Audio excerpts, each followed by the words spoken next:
Assalamu alaikum, brothers and sisters. My name is Ashul Copy Paste. If you're here for the first time, please make sure to subscribe. And if you are already a subscriber, please don't forget to like and share our videos. And don't forget the comment section down below is all for you. You can always paste or drop a link. For sure, we'll get back to you. Brothers and sisters, today we are going to be listening to the Holy Quran speaks about science. So, remember, if you are new here, make sure to subscribe. If you're already a subscriber, don't forget to like and share our videos. And don't forget the comment section is all for you. You can always drop a link or paste. For sure, we'll get back to you. So let's get it. That death is when there is no brainstem function, not when your heart, lungs or other organs stop. To start, let's take a look at something that has been the stuff of nightmares and horror films for decades.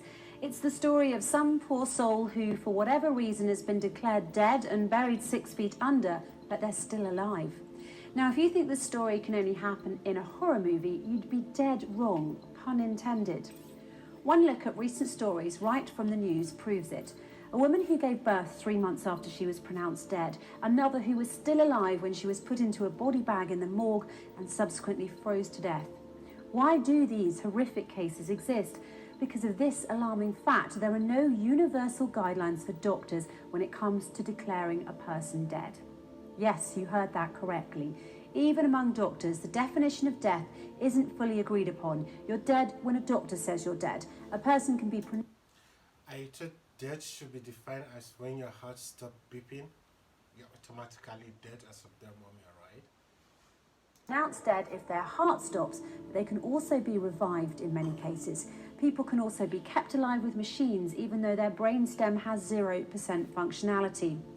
In 2013, a study showed that in cases where CPR is used, it should be administered for at least 38 minutes because a person can still be revived for that amount of time with no lasting brain injury in many cases. But here's where the difference is, and it's very important. Once the brainstem permanently stops functioning, there's no way of reversing it. No matter what happens, that person's heart will eventually stop beating, even if a ventilator is used. The most important fact to remember about the brain is this: it bestows upon us the one thing that makes us truly human, consciousness. With that fact in mind, the irreversible loss of consciousness can and should be defined as death, and vice versa. Now here's another fact that might surprise you. When you sleep, your brainstem is inactive, and there are those who argue that sleep is also a loss of consciousness due to the inactivity of the brainstem effector neurons when a person is sleeping. The brainstem also becomes inactive when a person dies, causing a loss of consciousness as well. While they might seem like identical definitions, there's one difference. Loss of consciousness during sleep is reversible, while loss of consciousness due to death is irreversible. And it's for this very specific reason that doctors, when declaring a patient dead, should limit their declaration to the state of the brainstem and nothing else. In effect, as the Holy Quran pointed out 1400 years ago, sleep is like death and death like sleep. Verse 1, it is He, Allah, who takes your souls by night when you are asleep and has knowledge of all that you have done by day. Then He wakes you up again, that a term appointed, your life period, be fulfilled. Then in the end unto Him will be your return. Then He will inform you what you used to do. Verse 2, Allah, God, takes the souls at the time of their death and that which has not died in its sleep. He withholds that against which He has decreed death, but loses the other till a stated term. Surely in that are signs for a people who think deeply. Think about that for a moment. 1400 years ago, the Holy Quran already had a specific, unquestionable definition for death, namely when the brainstem no longer functions. It has nothing to do with heart function, whether the person can breathe, or any other bodily functions or organs. What this means is that around the world, millions of people have been declared dead when in fact they were not. That is why, in the interests of human rights, Muslims believe that doctors should only consider a patient dead if their brainstem has completely stopped working. Until that point, any and all measures should be taken to keep them alive and not pronounce them dead simply because their heart, breathing or other functions have stopped. The first and foremost Quranic verses say that all humans have the basic right to live and that human life should be respected. Yes, when we sleep, the brainstem effector neurons stop functioning for a short time, but then we wake up.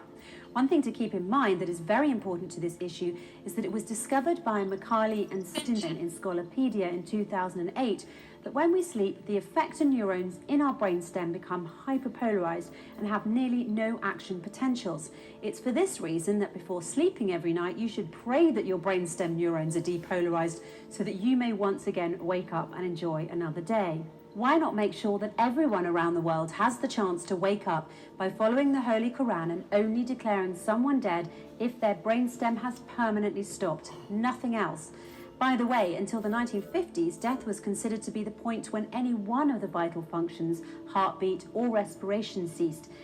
This is what, according to Dr. James Burnett, a neurologist at Dartmouth College's Giesel School of Medicine in New Hampshire, stated in his speech in Live Science on June the 19th, 2014. It wasn't until 1959 that the two French neurologists, Maurice Guyon and Pierre Molleret, changed the definition of death by defining it based on neurological criteria instead of cardiopulmonary criteria. They really saved us from being buried alive by stating a specific unquestionable definition for death. The irreversible loss of consciousness can and should be defined as death. But this took place in only 1959. The Holy Quran, however, stated its specific unquestionable definition for death. The irreversible loss of consciousness can and should be defined as death 1400 years ago. In order to truly respect human life, we need to agree on a universal definition of death. And just as the Quran has shown us, that definition should be based on the brainstem of the person in question permanently stopping. Nothing more, nothing less. Okay, brothers and sisters, that is all I have for you today on If You Don't Know Now You Know. And I'm going to be reading a little bit from my hangout. It's a very short verse from the Holy Quran, verse chapter number 3, verses 139, and it says, "So lose not your heart, nor fall into despair, for you will be a superior if you are true in faith." I hope this was set as an advice to we all. Remember, if you are new here, please make sure to subscribe, and if you are already a subscriber, don't forget to give us a like, and don't also forget to share our videos. Don't forget the comment section down below. It's all for you. You can always paste or drop a link for sure. I will get back to you. Stay safe.